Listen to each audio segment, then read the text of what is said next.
केंद्रीय कर्मचारियों के लिए अगस्त से 47 लाख केंद्रीय कर्मचारियों को 2.5 गुना सैलरी और 53 लाख पेंशन धारकों को 2.5 गुना पेंशन मिलने वाली है, वो भी 7 महीने के एरियर के साथ। यानी केंद्रीय कर्मचारियों की तो लॉटरी निकल गई है, तो 2.5 गुना मुस्कान तो बनती है। नौकरी हो तो भारत सरकार की, शानदार सैलरी, बढ़िया अलाउंस, डीए में हर साल इजाफा, मेडिकल फैसिलिटीज, ग्रेजुटी वगैरह वगैरह। अगर आप प्राइवेट जॉब में हैं तो कुछ ऐसे ही होंगे आपके ऑफिस में आपके साथियों के रिएक्शन, क्योंकि नरेंद्र मोदी की सरकार ने आज अपने कर्मचारियों के 7th पे कमीशन की सिफारिशों पर अमल के लिए नोटिफिकेशन जारी कर माला माल गिफ्ट दे दिया है। केंद्रीय कर्मचारियों की आज खुल गई लॉटरी। केंद्र के 47 लाख कर्मचारियों और 53 लाख पेंशनरों को बड़ा तोहफा। 1 करोड़ चेहरों पर छा गई 2.5 गुना मुस्कान।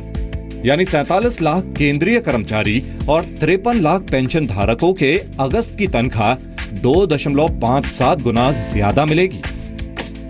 7वें वेतन आयोग ने केंद्रीय कर्मचारियों के मूल वेतन में 16% बढ़ोतरी की सिफारिशों को हरी झंडी दे दी है।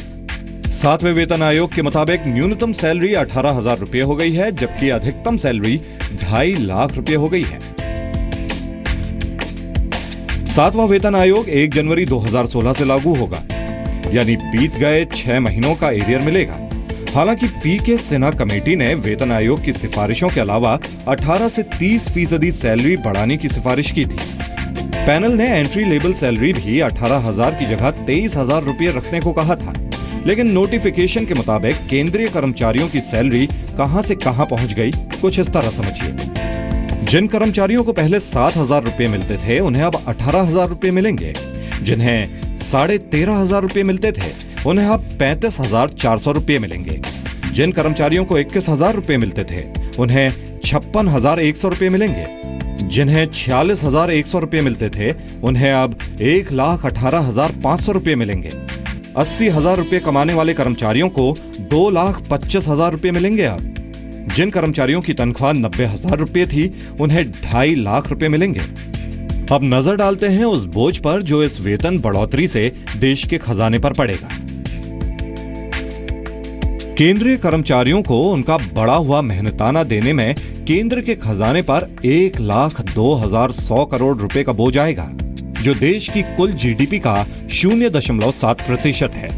इसमें से 39,100 करोड़ रुपए तनख्वाह पर, 29,300 करोड़ रुपए भत्तों पर और 33,700 करोड़ रुपए पेंशन पर खर्च होंगे। कर्मचारी उत्साहित हैं, लेकिन सरकार ने परफॉर्मेंस की कसौटी पर उन्हें कसने की तैयारी भी पूरी कर रखी है। देखिए कैसे। वेतन आयोग ने एमएसीपी यानी मॉडिफाइड एश्योर्ड करियर प्रोग्रेशन में बदलाव करते हुए वेतन बढ़ोतरी को परफॉर्मेंस से जोड़ा है। यानी कर्मचारियों के काम को अब अच्छे से बहुत अच्छे के आधार पर तय किया जाएगा। परफॉर्मेंस रिलेटेड पे का सुझाव देते हुए वेतन आयोग ने प्रमोशन और इंक्रीमेंट को भी इससे जोड़ा है। सिफारिश साफ है कि जो काम ना करे उसे प्रमोशन और इंक्रीमेंट ना दें। मैसेज साफ है कि जब पीएम मोदी और उनकी सरकार खुद अपना रिपोर्ट कार्ड देने को तैयार है, तो फिर नौकरशाहों को भी कोई छूट मिलने की उम्मीद नहीं है। बिल्कुल मल्टीनेशनल और प्राइवेट सेक्टर की तरह जो परफॉर्म करेगा वही टिकेगा, वही पाएगा। जो नहीं करेगा तो समझ ही सकते हैं आप। ब्यूरो रिपोर्ट, जी मीडिया। 7वें वेतन आयोग के मुताबिक बढ़ी सैलरी का 7 महीने का बकाया भुगतान सरकार मार्च 2017 तक कर देगी। पे कमीशन का इतिहास 69 साल पुराना है, जबकि तब से अब तक तनख्वाह में 327 गुना इजाफा हुआ है। 1947 में बने पहले पे कमीशन ने न्यूनतम सैलरी 55 रुपए तय की थी।